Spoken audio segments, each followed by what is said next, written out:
Welcome to the BCTLE podcast, a resource made possible by the Beatty Center for Teaching and Learning Excellence at Taylor University. My name is Timothy Berkey. Every other week on this podcast, I get a chance to sit down and have a discussion with a previous guest host speaker of a BCTLE session. During our conversation, I get the chance to dive deeper, follow up on questions, explore additional resources, and have a conversation about what faith and learning integration looks like across our campus. Our focus at the BCTLE is on our calling as teachers, our care for students, and our design for learning. My guest this week is Dr. Leon Harshenin. Leon's journey in learning piano started at the age of 4. He has spent his entire life in his discipline's signature pedagogy, learning from a master as an apprentice. For most of us who teach in the traditional classroom, this model of one-on-one instruction couldn't feel more different than what we do in our classes. But in a recent BCTLE session, Leon took the time to translate his discipline's signature pedagogy so that teachers of all disciplines could find something to apply in our classrooms from this one-on-one musical instruction. I have to admit that this conversation with Leon is one that I've been hoping to have for several months. When we went remote last spring, there were some courses that I think were a little bit more easily translated to remote online distance education, but one that I just really struggled to imagine how this could work were Leon's one-on-one piano instruction classes. Not just because the tools of the course are here on campus, but so much of what Leon does is one-on-one directly in a small studio, sitting next to his students.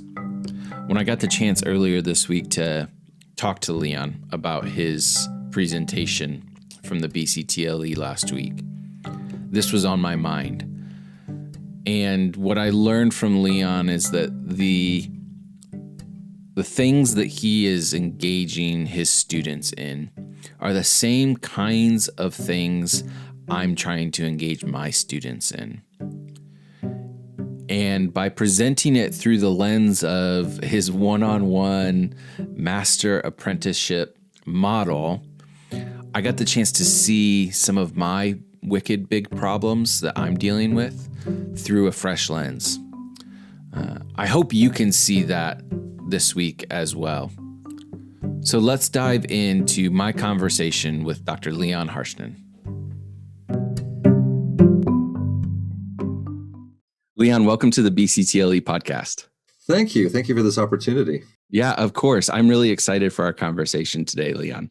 Last week at the BCTLE, we had a chance to hear from you as you thought about your time in the classroom. You teach both one-on-one with students, and you also teach in, we'll say, more traditional classroom settings. But your discipline of music has a certain way of engaging students in this one-on-one environment that you transposed. You like that music pun? I've got a couple of music puns lined up for us today. You transpose for us in the way we think about maybe our own disciplines. And for those faculty who weren't able to make it to the session last week, you shared with us this process of, or maybe the outcome of reflecting on deficiencies, things that you wish that your music teachers had taught you. And you shared a couple of those with us. And I guess the question that comes to my mind, Leon, is when has this practice of reflection made a difference for you in your teaching? Yeah, in some ways, I would say every day, every time I reflect, it has made a difference in my studio teaching, probably more so than my classroom teaching. For example, when I'm teaching a student one-on-one and they play a piece, well, we have to reflect on it immediately. And I think the goal of that reflection is always to improve. And I think that's the importance of reflection. If you don't reflect on what you just did and how it went, it's not going to improve, because practicing is more than just repeating. You've got to repeat with intention. And so I'm trying to train them to do that in the practice room on their own. So I would say every lesson, every day, we practice reflection. It's a performing art, so you have to sort of hear it live, and then you have to assess, and I'll have them assess in their own words how that went, and where did you have a problem, and how can we fix that problem. So, and then in my own classroom teaching, I think with teaching over Zoom and those being recorded, I've listened to more of my own teaching in the last year than I have ever before. And I'll listen to see if I can improve anything, or how did that concept come across? Could I have been more clear? And then, of course, I guess it's just my nature. I hate making the same mistake over and over. I feel like banging my head against the wall. And so it's intrinsic to me to want to overcome deficiencies and errors and mistakes. And so hopefully the next time that comes up, I will be better at it and do it better. So it's almost a daily thing. So it's both for you, you're reflecting for you, but you're also you're teaching your students this reflection process. Something you just said, Leon, touches on one of the I think it was the third thing that you wish your music teachers had taught you. You're teaching your students how to practice. When you have these moments in the studio where you're working one-on-one with your students, and you stop and you reflect, are you I can think of times in my classroom where I give them time to maybe do a quick write about, what was that process like? Maybe we just took a test, or maybe they just gave a speech, and I give them time to reflect on that. So I think there's a parallel there. Are you explicit in that moment of saying, we're going to stop and reflect, and this is what you should be doing when you practice? Or is it more implicit that you are modeling for them what practice looks like? Yeah. Are you talking about the classroom as opposed to the private lesson? So in this case, I'm thinking more of the private lesson, because this idea of teaching them how to practice, I think that comes out of the studio, right? The private lesson. So when you're in there in the private lesson, is this an explicit, this is how you should be practicing, stop and reflect? Or is it that you're modeling what that looks like? Mm-hmm. I think it's my job to provide them with the tools to be able to practice. So if I haven't given them those tools yet, if it's a new student or a new piece that we haven't talked about yet, I might take the lead and show them how to practice and model that. I have 2 pianos in my studio, so I can quickly demonstrate and model what I'm after, how I want them to reflect.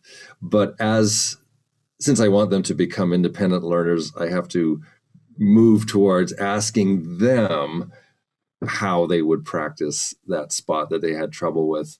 So again, I feel like I have to provide them with the tools to reflect. And so I do both, depending on if it's a new student or if it's a new piece that we haven't talked about. I want to be sure, I need to hear them talk and reflect back to me. Did you understand what I just did, what I just played? How are you going to apply this in the practice room? It seems like what you're describing, Leon, is that it is a dialogue. The teaching is a dialogue, and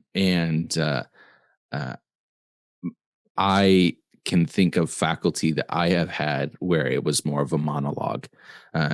So what you are describing, and I think this is one of those instances where we can sort of flip it and look at maybe a more traditional classroom, that it has to be a dialogue. There has to be a conversation about, what do you understand? What does this mean to you? If we're thinking that we're also teaching our students how to practice, how to study, how to think about, how to reflect on our content, that it has to be a dialogue. Yes. For example, in the classroom, when I hand back homework, well, I will have looked at their graded homework before I hand it back and pick up some of the common mistakes and errors. And when I hand it back to them and they are looking at it, I'll talk about some of those things that, again, they can improve upon so they don't keep making the same mistake. And also when I'm assigning homework, I will look at it with them ahead of, before the end of class, and make sure they know how to go about doing it. So in a way, we reflect on the homework before they do it as well.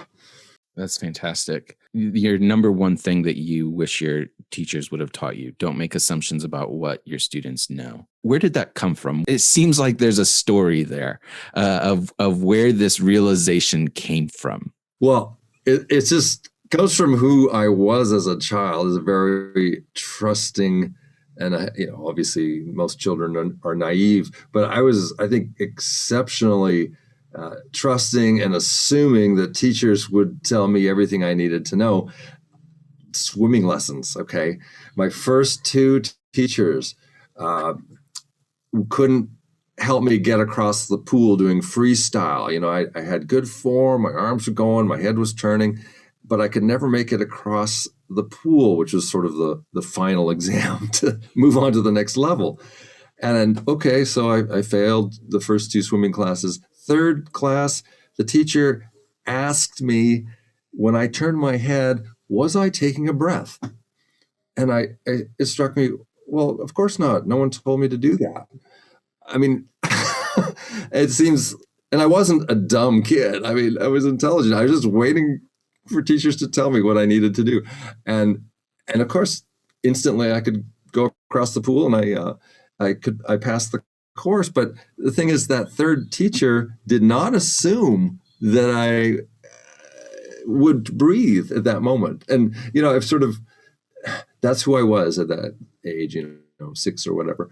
And it wasn't until much later with piano that I started realizing, oh my gosh, I guess probably at Juilliard, I think, is where my old way of learning music and memorizing music just blew up. I mean, it wasn't deep enough. It was superficial. It fell apart in performance. At Juilliard, you have to learn things very quickly. A teacher will say, here's a new sonata, bring the first movement back, memorized next week. And there's no way my way of learning music could cope with that. And I had to overhaul it. And I think that's when I started realizing, oh my gosh, no one told me a lot of these things. And I had to just start the process. I mean, it took a while to change and look at these things I think my teachers assumed I knew, but I wasn't doing them. A lot of our students are very, very bright. And it sounds like as you were similar to our students in that way, very bright, picked up on music. And I think you said you started learning piano at the age of 4. So clearly you were gifted, were bright, had people who were encouraging you. And maybe that's a good reminder for our own students, that students who are bright, who pick up things quickly, they might not necessarily know some of the foundation, because they seem intuitively to understand something. And so maybe we jump before we've taught them how to make that leap. And that that is something for us to think about with our own students, because I think our students, by and large, are in that same boat. They're pretty sharp. Yes. Another assumption I think my teachers made was that I was integrating all these different aspects of music. I think I explained that in my presentation. There's sight reading, ear training, theory, repertoire, technique, memorization. And to me, they were sort of all separate categories when actually they're all part of the same whole, namely music. And again, it's been a process of years for me to, by sort of on my own, realize I needed to integrate those things. So when I finished my master's degree at Juilliard, I purposely did not take lessons with anyone. I really wanted to consolidate what I had learned up to that point and figure some of these things out. And I think it took years, but I think it was just relentless self-reflection that helped me.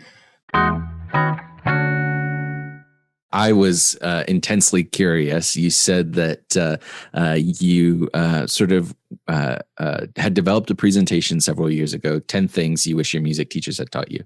And you shared 5 of them at our BCTLE session. Can we get a taste of what some of those other things might have been? Sure. And I might have combined a few of them in those 5, but another one, besides the overarching things of I needed someone to help me integrate all these different aspects, sight reading. I wish I had done more sight reading as opposed to just doing it around exam time to pass an exam. I think being a good sight reader helps you with all other aspects of music. It helps you learn your music faster. So I wish I'd done more of that. Improvisation and playing by ear. I wish my early teachers had exposed me to that whole side, to engage my ear more. When you think about almost all the great composers, they were also fabulous improvisers. Bach, Beethoven, Mozart, Chopin, and the list goes on. And it just wasn't a thing. Classical music was reading the notes off the page and playing what was on the page. Playing by ear, I don't know, just seemed like so foreign to me. Of course, we know it's sort of the other side of your brain, but I wish I had, talk about integrating, I wish I had integrated the two halves of my brain a little more. Well, it sounds like I'm hearing applications even in my own classroom. I mean, we don't do sight reading, but we do have, maybe a case study that we're looking at, or maybe an article that I'm asking them to read. And I think there's something of value there. Maybe help me tease this out a little bit.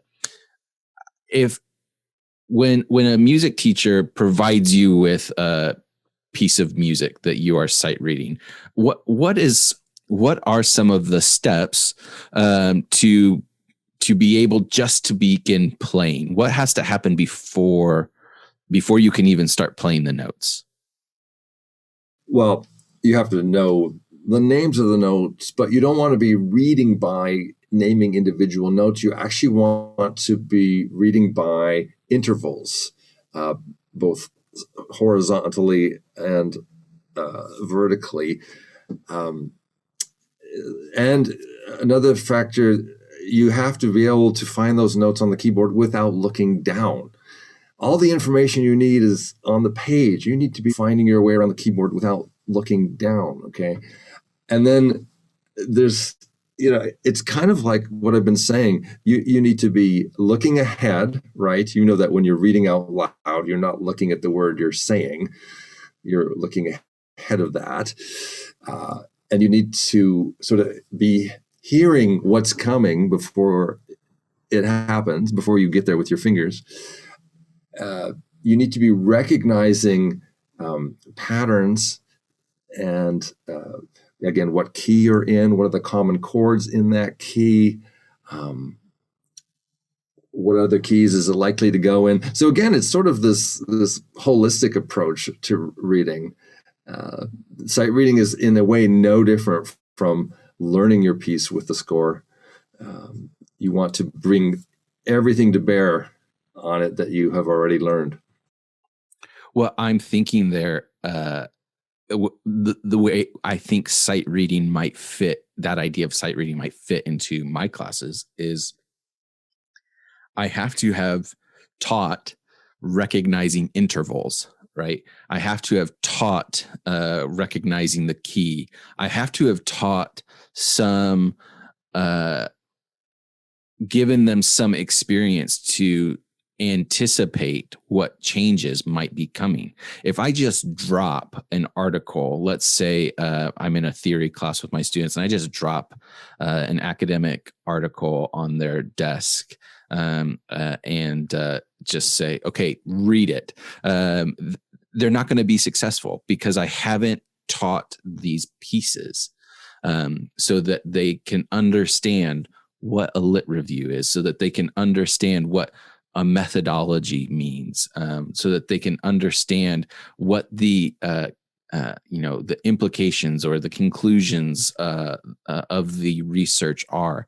But at the same time, there does come a point where, and I'm drawing on my 3 years of middle school band experience here, Leon. There does come a point where the teacher does push you out just a little bit past that comfort zone, because that first time that you do sight read, man, it feels like you're skydiving without a parachute, doesn't it? It does. Being thrown into the deep end, right? And not knowing how to swim. It's coming full circle for us. Yeah. And on the other side of that, of sight reading, is this space of improv. In public speaking, there's improvised presentations. We call them impromptu presentations, where you have 30 seconds to a minute to get to a presentation. And then when you're in it, that prep work can only get you so far, and you have to be able to think. And maybe that's where I see a connection for my students, and I think a lot of us can see this in our own students. If we are just regurgitating what we practiced, then we're not staying present in the moment of whatever it is we're doing, whether it's a presentation or whether it's writing, whether it is trying to persuade someone, whether it's trying to teach someone. If we're just, oh man, there it is. I think I see the sliver of where we as faculty can think about this for ourselves, not just for our students. But if we are just regurgitating, if we're just doing what we've practiced and we're not staying present in the moment, that's when it ceases to be a dialogue, right? That's when it becomes the monologue, because we're just doing what we were doing when we were by ourselves. Right. So it's about staying present. Yes, in the moment. Absolutely. That's performance.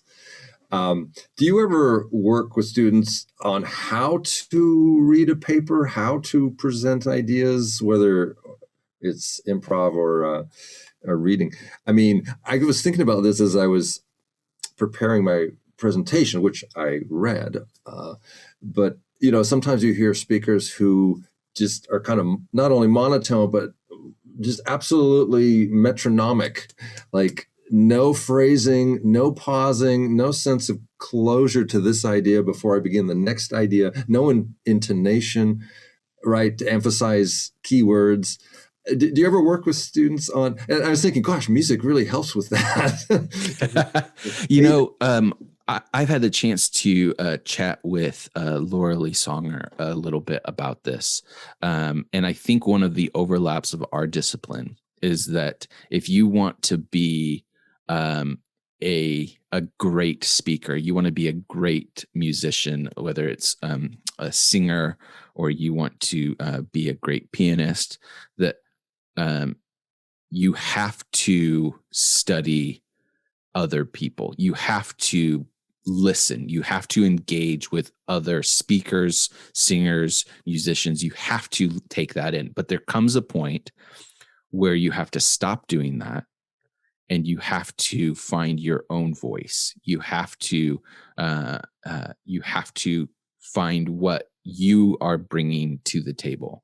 And I think the same goes with reading and writing. I am a far better writer when I've spent time reading.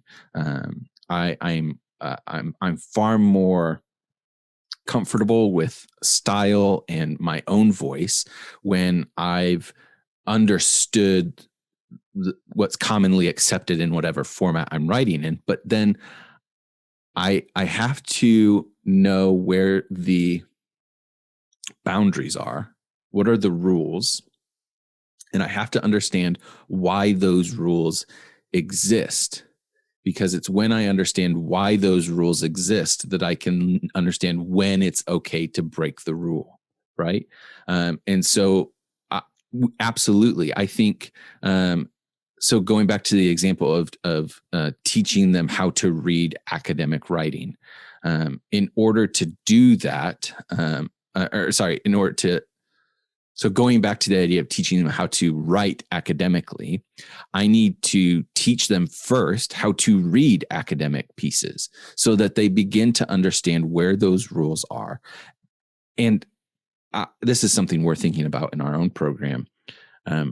How are our classes working together so that I'm laying the foundation in a 100 level class where we're just talking about things like what are the rules of the discipline in terms of writing, and we read pieces and we look, okay, where are the rules, and they, at the end of that class, the quality of their writing might be down here, but the next time they're in, let's say, one of Julie Borkin's classes or Jeff Grohling's classes or Linda Taylor's classes, that they have that foundation so that they can go to the next place. And eventually we get to the point where they are improving, they are sight reading, because they've had that background to be able to pull it all together, to play the whole piece of music, not just left hand, not just right hand. Right. Good. Yeah, that's great. One other analogy I always make from music to language is I call music theory the grammar of the language of music. And I do my best to integrate it into pieces they're learning, whether they're singing or playing an instrument, to help them with that. Because imagine it's sort of like doing a play in French, and so you're memorizing all these French words that aren't your native tongue, okay? And imagine doing that never having studied grammar. Like, you have no way of knowing the order of the words or what comes next. It's just rote, right? You're just sort of mouthing these syllables. And how do you interpret the language if you don't know grammar? So again, I wish someone had integrated theory more into the way I looked at music. I was good at theory, but it was over here in a separate, category. So in the discussion that followed your presentation on Thursday, faculty discussed how we might be applying your ideas in our classes. And one of the things that we talked about, Leon, was that there are certain things, I think, in every discipline that you can just see whether a student has got it right. The example was drawn from your presentation. Does the student hit the note at the right time? That's something that you can see, right? You can hear. It's very clear. Okay, this student has got that. But then and I can think of things in my own discipline that are like that. I think our listeners can think of things in their own discipline that are very easy to assess. But then there are things that we're not just teaching them how to do something, we're teaching them how to think about something. It's more cognitive. It's process driven. how do you assess, first of all, what is that in music, and how do you assess that? In private lessons, this is one of the points I was trying to make. It's not enough just to tell the student should have been F sharp instead of F.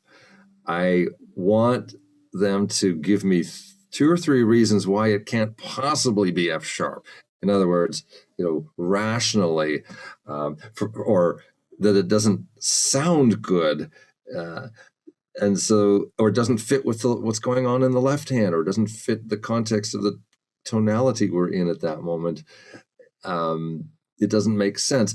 So in that way, they avoid the same mistake the next time, right? If I just correct a note, well, for one thing, with technology growing constantly, I'm going to be out of a job. There are going to be machines that correct wrong notes, soon enough. So we have to go beyond just correcting and to equipping them to detect mistakes, identify where they happened, what happened, what was it, the rhythm, was it notes, was it fingering, and how can I improve it?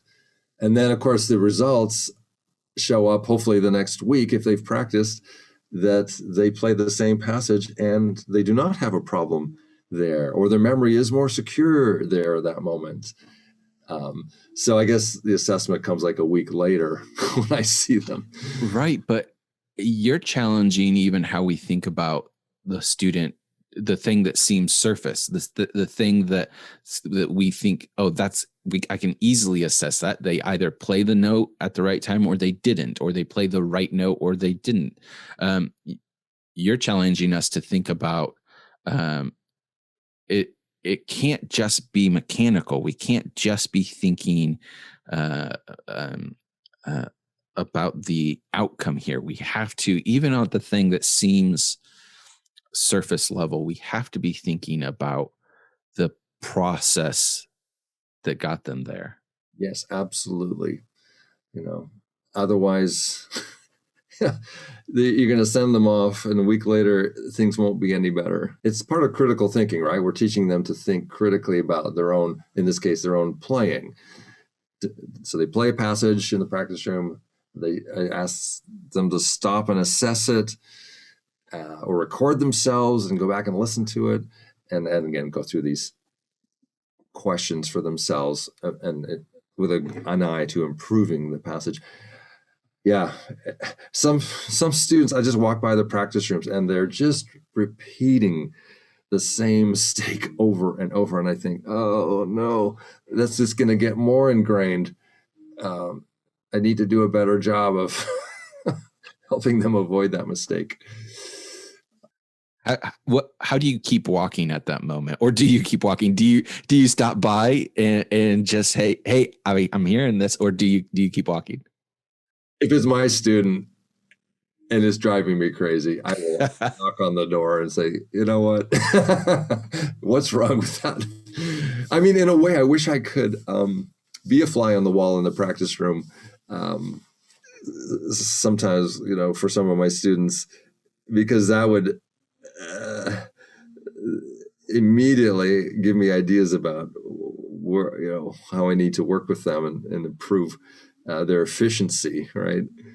So I tell them, every repetition, every time you go back and practice a passage, don't just repeat it. Have in mind a goal. Name one thing at least that you want to do better on this time through. I want to make that crescendo. I want to get that fingering, and whatever it is. Don't practice mindlessly. Don't practice without evaluating and reflecting. I am preparing a class for next fall that a significant part of the class is I bring in guest speakers who present an issue that they've encountered related to our content for the class. And then students spend the remainder of the class, guest speaker talks for maybe 5 minutes. Here's the crux of the issue. And then students spend the next 40 minutes, 45 minutes asking questions.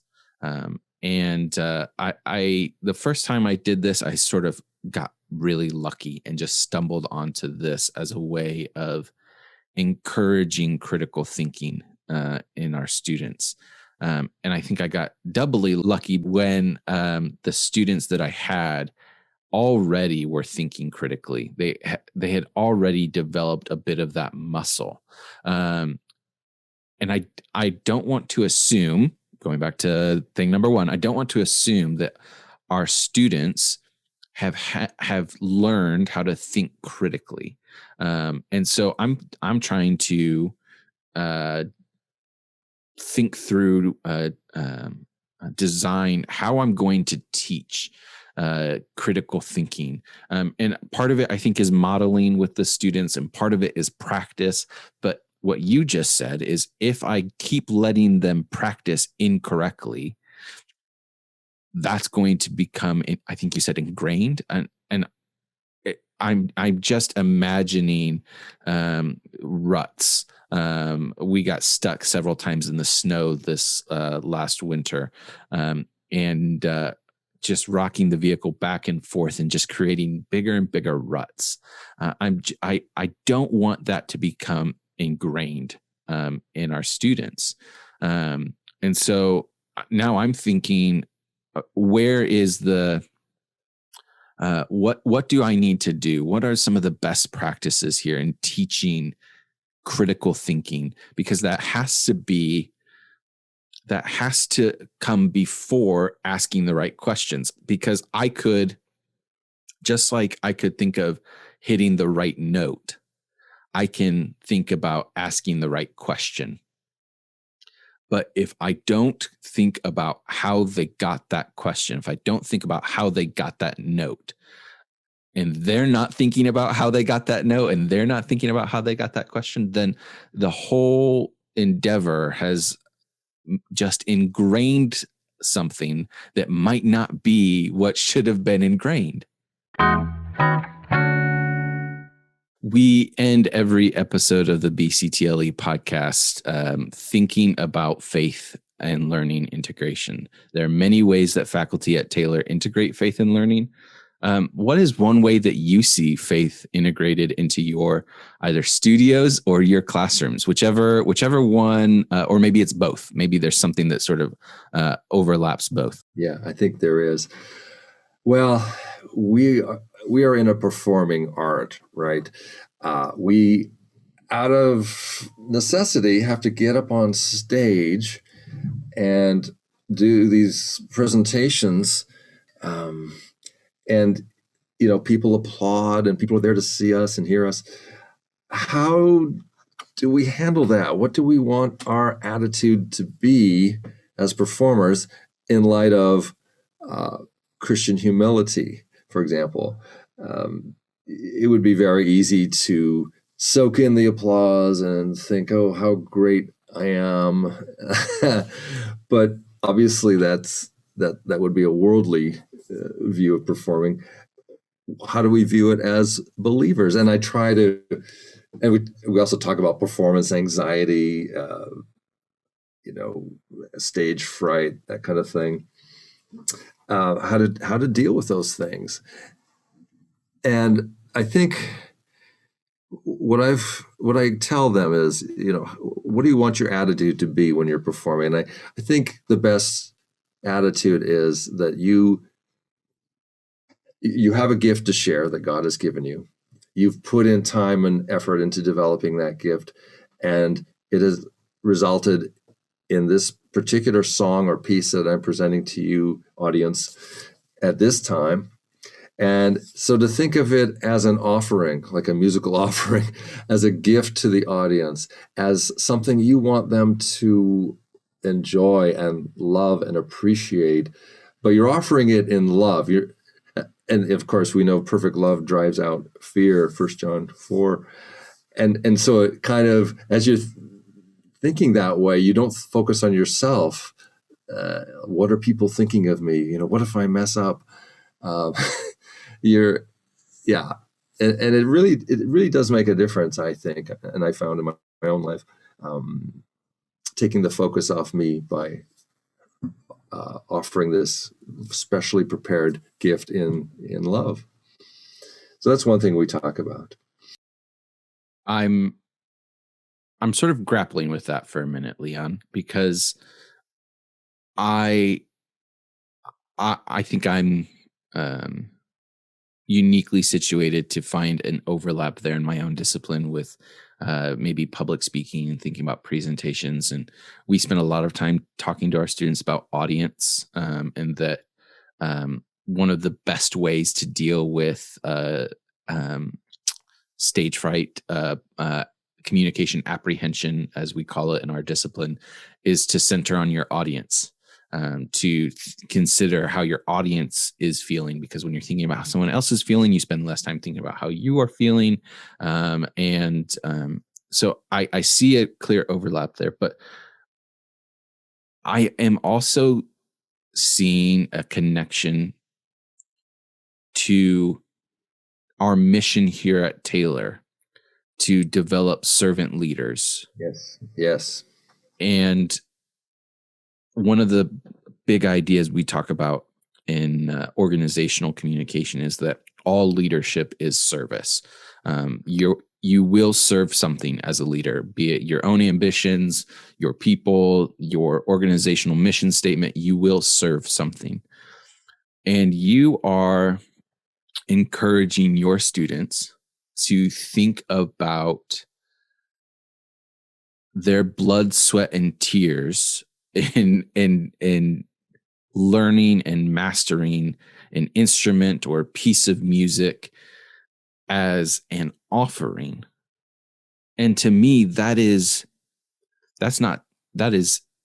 might not just be how we think about service, but that's how we think about our relationship to Christ. I mean, even the language of offering conjures up images in my mind of Old Testament covenant of such intentional, heart-driven love. So I'm grappling with that a little bit, Leon, because that seems so huge.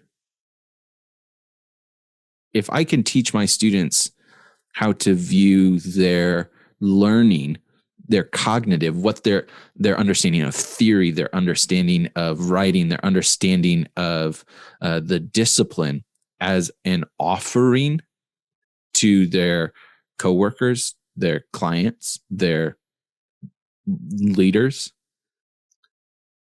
that's a game changer. Yeah. And another beauty of it is that I think God is glorified in the process, right? When we get out of the way and we are trying to highlight how beautiful and true this music is, I think God's glorified. I think people see this wonderful gift that he's given to all cultures throughout time. Every one of them has music, and he's gifted certain composers, and his image comes through them, and then we are the channels of their music, and so it comes through us. And the more involved in the music we can get, the more creative we can be, the more expressive it can be, the more sort of human versus mechanical that it can be. I think that all reflects back to God and the gift of music and the image, his image in us. So it's a win-win situation, I think.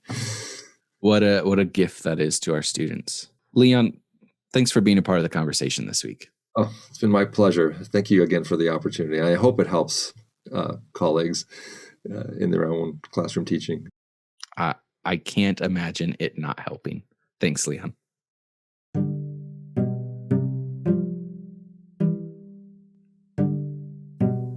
Thanks for being a part of the conversation. To make sure that you don't miss out on future episodes, be sure to subscribe in your favorite podcast app. To find additional resources, go to my.taylor.edu/faculty-development. We at the BCTLE want you to know how much we see and appreciate everything you are doing for your students. We believe in you, and we're here to support you. We hope that this conversation has encouraged you and equipped you to make Monday just a little bit better.